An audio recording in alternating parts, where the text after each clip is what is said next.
The Drug Policy Alliance is a national organization, but we've been doing work in California for about 20 years since the passage of 215. We've been around, been involved in all those past bills that were talked about, and are also involved in a lot of other states. Our focus is to replace the policies of the war on drugs with new drug policies that are based in health, compassion, human rights, and science.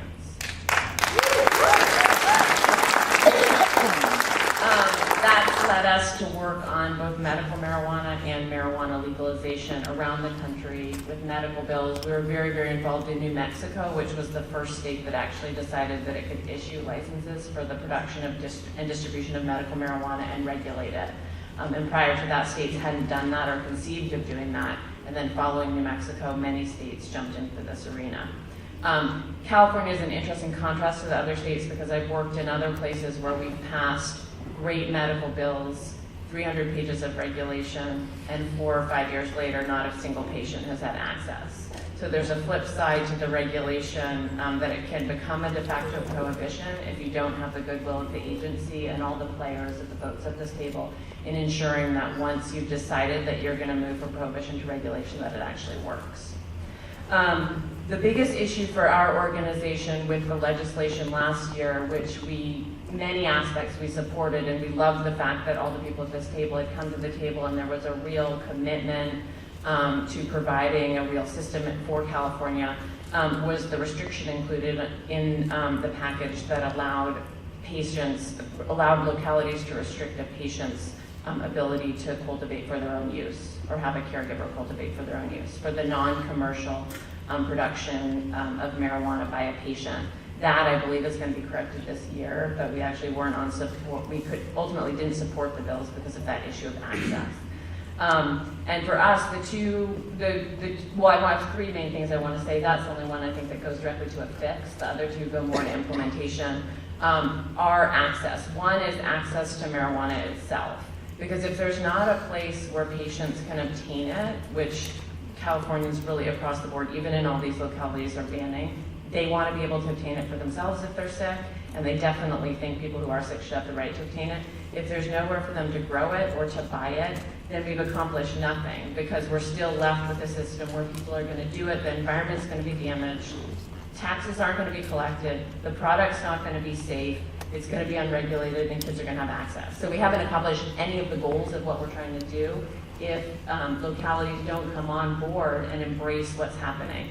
And we can look in the past, there were localities who embraced regulation 15 years ago in the Bay Area, Berkeley, Oakland, and San Francisco, and they've not been plagued with the problems of LA or some of these other places. On the distribution side, they still have a problem with where they're getting the product and the regulatory aspect on cultivation. But if you embrace it early on, you comprehensively zone, you decide who should get the license where it makes sense, it can really work. And we know that, and we have places we can look to in California. So it's that issue of access. The second issue is of access to the industry. That's, I think, of paramount importance. And that means we have, unlike some states that don't have the culture of marijuana that we've had for the last 20 years and are sort of writing it up from scratch, they can over-regulate it, they can have huge barriers to entry, and they can remain with basically just the prohibition they've had. If we do that, we just continue to perpetuate the gray market that we've had all this time, and again, we don't accomplish the goals. So we need to look at a way to bring in the current actors, the current medical actors, and also the current folks who have been doing it illegally in cities, and maybe providing it medicinally to their families, but not calling it medicinal access in the same way. And as we look towards how this industry is going to go towards ultimate legalization, it will mean bringing in those folks as well. And I take issue when we say, oh, someone with a prior conviction needs to be kept out, because in California, a prior drug conviction does not reflect who bought and sold drugs in the past. It reflects the color of your skin and the area in which you live. And that's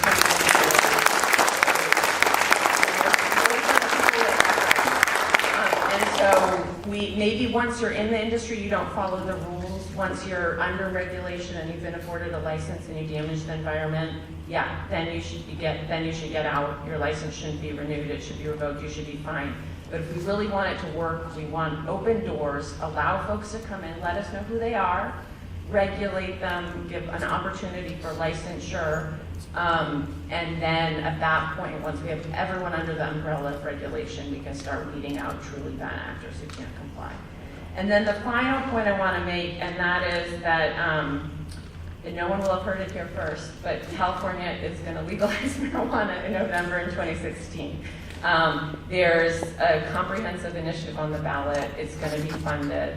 It's the Adult Use of Marijuana Act, and it intentionally looks to what everyone at this table worked on last year, what the legislature adopted in how to regulate medical, and builds upon that with the goal that the two systems can evolve and complement each other in ways that make sense and diverge in ways that don't make sense.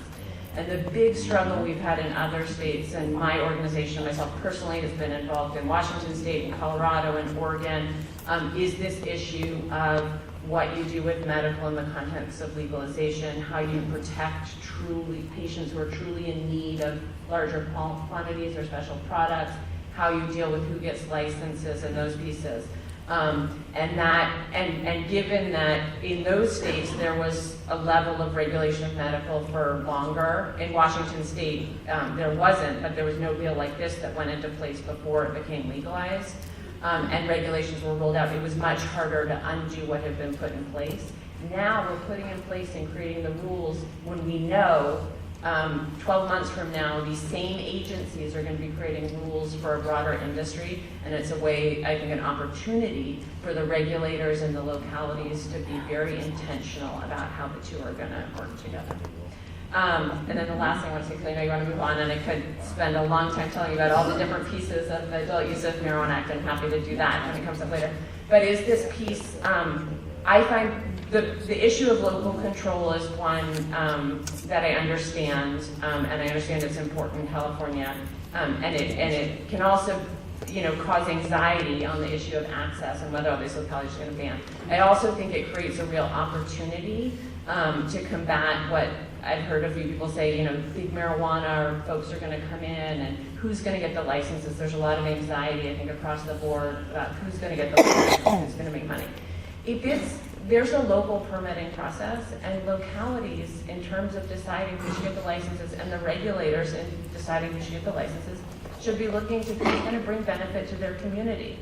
They should give licenses to people who live in the community where they're going to be growing the marijuana. They should give licenses to people who live in the community where it's going to be sold, who are, similar to the community members who are going to be buying it, who make it a requirement of licensure, the application that you demonstrate what you're going to give back to the community. Because we know that we're now coming in and replacing this system of prohibition that has had great costs to communities and to individuals, and to some communities more than others, and to some individuals more than others. And there's a lot of harm that's been caused and a lot of repair to be done. And we can't just pretend that we didn't cite all those people and arrest all those people, and we can't pretend that now we're not taking money out of communities where it maybe existed underground. And so if we really want this alternative legalization to be better for people in communities than the system of prohibition, we should be intentional in terms of how we create those businesses, who gets the licenses, where they're located, how they function, and how they give back. And right now is the moment where we have, in creating the regulations and issuing the first licenses to people, the power to create what that looks like.